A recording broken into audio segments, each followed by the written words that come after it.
What up, what up, what up, what up? It's your boy Ron, man. I'm back with another video. This is Trigger Reactions. And yeah, man, we're back with another video. 10 comedians on political correctness. This video a little lengthy, guys, so I may do half of it and then make a part 2. Depends on how you guys respond to it. But yeah, let's get into it.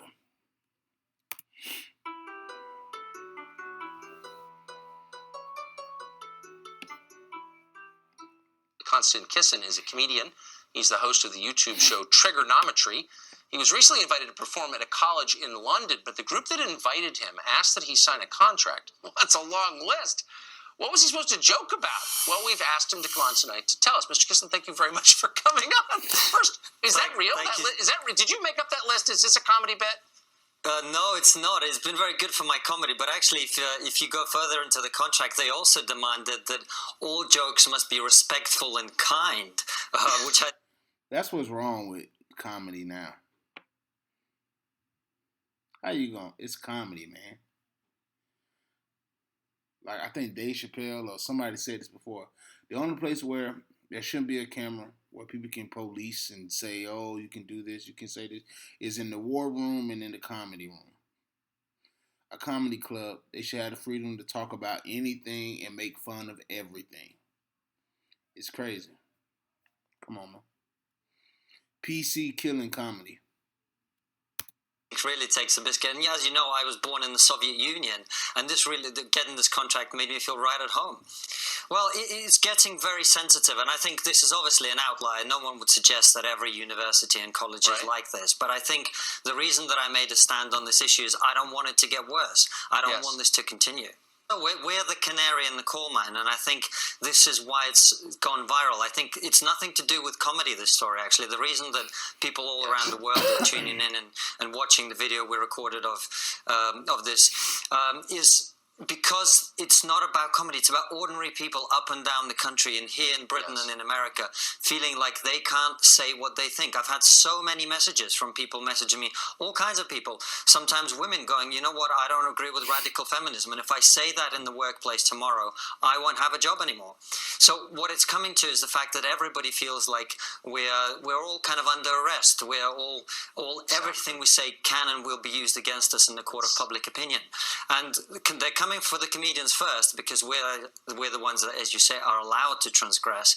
But everybody else feels it, and that's why the story's got the resonance that it has. I'd like to make a brief return visit to that playground of guilty... George Carlin, probably one of my favorites of all times. Just comedians. George Carlin didn't give a crap, you know. And of course, he was a little before...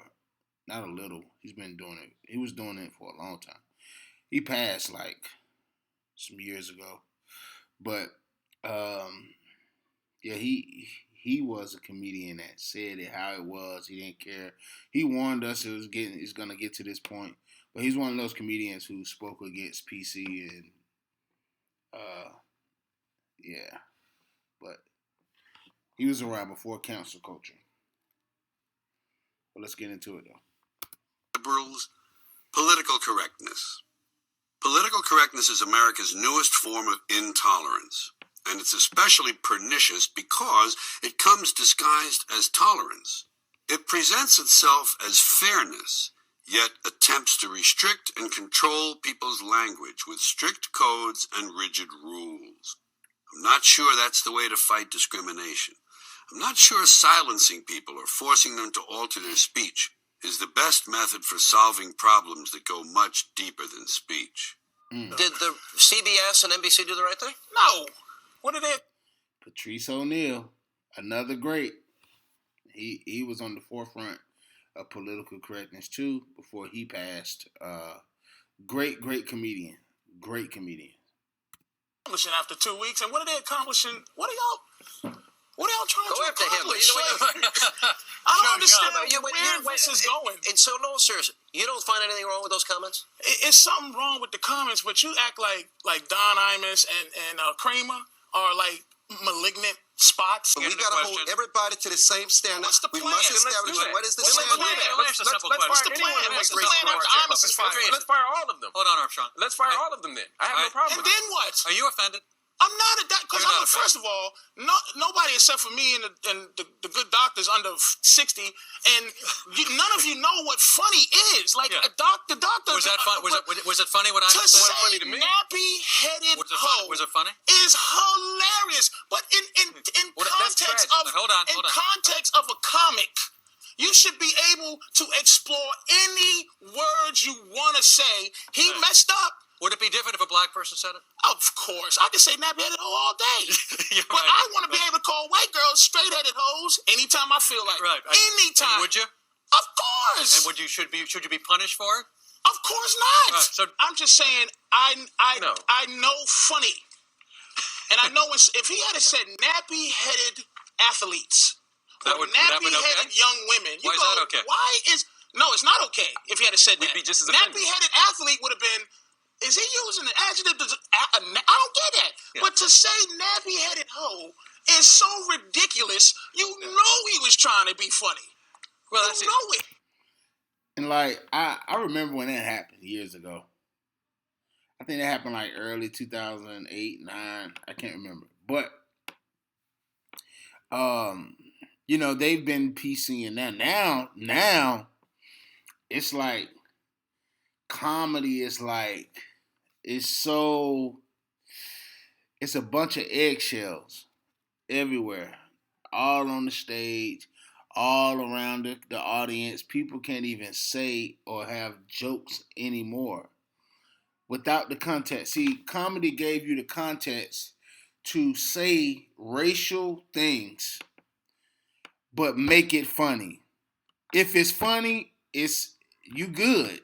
If it's not funny, well, at least you attempted, but we don't treat it like some, like it's ridiculous how, and this is old. You could tell because they're interviewing Patrice O'Neal. Patrice O'Neal been dead since like 2012, 2010. I don't know, but he's great comedian. But it's like they were doing this then. Now, oh my Lord, you can't say anything on stage. Just look at some of the stand-up specials now. I mean, there's still some guys who still speak freely to an extent, like Dave Chappelle, Bill Burr, but everybody else is literally like, ooh, I don't want to be canceled, or ooh, someone's gonna get upset, or ooh, it's like, man, it's crazy. Even on some of these platforms, you can't say everything. You can't speak against everything. You can, but you will be shut up and silenced and canceled. So it's just a weird place to be in, bro. Like, what happened to freedom of speech? If this is how Imus is going to be treated, what about the people leading the charge? Is it fair? You say, well, you're trying to create this. Is there hypocrisy? Divide and conquer. No. That's why Not dividing and wait a minute, I'm saying to prevent it from being that, let him say what he wants, so I can say you what I want want. everybody to say everything. You don't care. Yes. My question would be about whether you think there should be any limits to what is considered comedy and what the role, if any, political correctness should play in comedy. I think political correctness started out as a very good idea, which is let's not make mean jokes, particularly about groups that can't look after themselves so well yet because of their position on the socioeconomic scale. I thought it was a good idea. Then it got extended ad absurdum. Right. It became extreme. It became extreme. It's like, now you telling me I can't say something because you don't like it. Nobody cares what you like, man. I'm up here trying to, you know what I'm saying? Like, what? What? It's insanity. Like the PC. You PC comedy, you PC everybody. Like he said earlier in the video, people at work can't even speak on certain things. Which at work, I think you shouldn't anyways. Just go there, do your job, and leave. Unless you're speaking to a close friend you work with or somebody that you cool and whatever. But even then, that gets messy because, yeah. But still, at the end of the day, it's like, yo, if I disagree with something and we're having a discussion, see, that's why they're going after the comedians first because, again, the comedians can say and they have the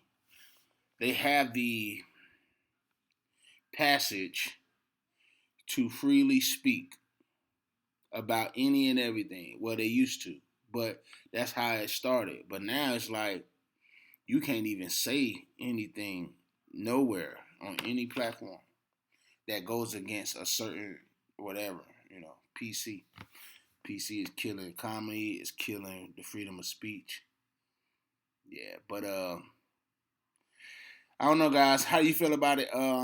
Leave some comments down below. I want to know. Let's talk about it. Please, let's get into it. PC, how do you feel about it? Also, hit that thumbs up button down below. That's my time for this video, guys. I will do a part 2, though, because I'm curious. I want to look more into it and finish the video. But thanks for watching, guys. It's your boy, Ron. This is Trigger Reactions. I'll see you guys in the next video. Peace.